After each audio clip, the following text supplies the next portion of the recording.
Welcome to our channel. Today we how to connect PS5 controller to Android, quick fix step by step clearly.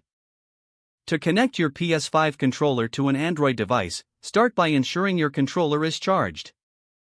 Next, turn on your PlayStation 5 controller by pressing the PlayStation button in the middle.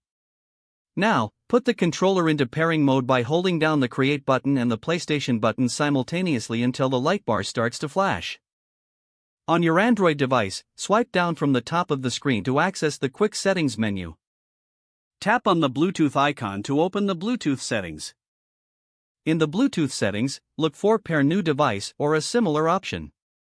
Your device will start searching for available Bluetooth devices. Once the PS5 controller appears in the list, tap on it to begin the pairing process. Wait for your Android device to confirm the connection. Once connected, the light bar on the controller will remain lit. Now, your PS5 controller is ready to use with your Android device. You can test the connection by launching a compatible game or application. If you encounter any issues, try restarting your Bluetooth on your Android device and repeating the pairing process. If the page does not load, refresh the browser or try again in a private or incognito window. Make sure you are using the correct email address, then retype it carefully to avoid small typos. If your password is not accepted, use the reset option and create a new strong password you can remember. Check your spam folder for verification or security emails, then complete any requested confirmation steps. Enable two-factor authentication if available to improve account security and reduce unauthorized access risk.